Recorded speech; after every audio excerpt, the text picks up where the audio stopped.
Ай азамат, досторум кол чаап, мени күтүп аткан турбайбы? Саламатсыңарбы, достор? Саламатсызбы, агай? Саламатчылык. Мен силерге чуркап келбедимби, жомок айтып берейин деп. Силер мекениңерди сүйөсүңөрбү? Биздин өлкө кайсы мамлекет? Кыргызстан. Ай азамат, биз Кыргызстандыбызды сүйөбүзбү? Анда мен кызыктуу жомокторман ошо мекен туурасында болгондо дагы Ала Тоо, ата журтубуз жөнүндө айтып берейин, макулбу?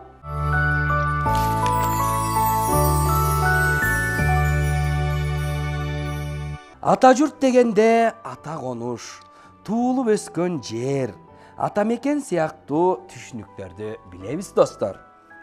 Ал эзелтеден ата бабабыз жашап өткөн жерди туюндурат. Мамлекет үй бүлөдөн куралат дегендей эле, ата журтта ар бир адамдын туулуп өскөн жеринен, башкача айтканда, кичи ата мекенинен түзүлөт. Ар бириңер өз жериңердин чырпыгын ат кылып минип, түркүн гүлдөрүн терип, көпөлөгүн кууп чоңоюп жатасыңар. Көйкөлгөн көк шүберине оонап, түркүн куштардын кубулжута сайраганына кулак төшөп, курсант болосуңар.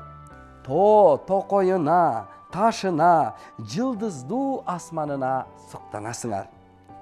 Туулган жердин кымбаттыгын, асылдыгын айтып түгөтө албайсыңар. Туулган жердин топурагы алтын деп элибиз бекеринен айтпаса керек. Ата конуш аталганы сенин атаң да ошол жерден агарып көгөргөн. Ата жолун баласы улантат. Ошентип муундардан муунга өз ара байланышы такыр үзүлбөйт, достор. Кыргызды Орто Азиядагы эң байыркы элдерден деп жүрөт. Аны тарыхтагы маалыматтар, далилдер ырастап келет. Ошол байыркы баатыр кыргыз элинин ыйык журту, аскасы, асман тиреген касиеттүү Ала Тоо. Ак мөңгүлүү Ала Тообуз көзгө сүйкүм, жүрөккө аябай кымбат. Эзелтеден эле Ала Тоого көз арткан душман абдан көп болгон. Бирок баатыр Манас бабабыз баш болуп, көптөгөн баатырларыбыз, жоокер кыргыз эли өз ата журт үчүн жан аябай салгылашып, сандаган жоонун гүлүн асманга сапырып, ар дайым жеңип келишкен. Ата журтун көздүн карегиндей сактап келишкен. Душмандардын баскынчылык согуштарынын кесепетинен ар кандай тагдырга дуушар болгон кыргыз эли 30 жылдан бери эгемендүү эркин өлкө катары өз алдынча түтүн булатып келатат. Улуттук белгилери туу, гимн жана гербке ээ болду. Мамлекетибиз Кыргыз Республикасы деп аталды. Эгемен Кыргыз Республикасында 80ге жакын ар түрдүү улуттун өкүлдөрү бир жакадан баш, бир жеңден кол чыгарып, ынтымактуу жашап келишет. Адамдын бир гана ата мекени бар. Аны көздүн карегиндей сактап, сүйүп, даңазасын арттыруу ар бирибиздин милдетибиз. Ата журтубуз эмне себептен Ала Тоо аталып калган?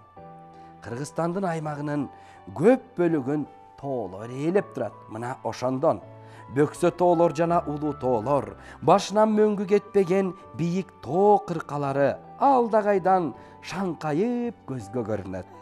Айрым тоо чокулары жай мезгилинде күнгөй жагынан кар эригенден ала телек тартып калат. Аны кандай түшүнсө болот? Бир жери ак, бир жери кара. Ошол себептен Ала Тоо деп аталган. Ала Тоо деп кыргыз жеринин бийик тоолорунун аталыш себеби ушундай балдар. Мына, биз Ала Тообуз, ата журтубуз жөнүндө билип алдык. Силер да Ала Тооңорду сүйөсүңөрбү? Тоого чыкканды жакшы көрөсүңөрбү? Анан монтип көк шүберде ойноп, оонагандычы жакшы көрөсүңөрбү? Ошон үчүн мекенибизди ар дайым сактайлы, макулбу, достор? Анда силерге ийгилик каалаймын.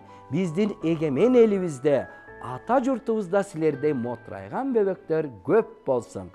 Көрүшкөнчө, достор.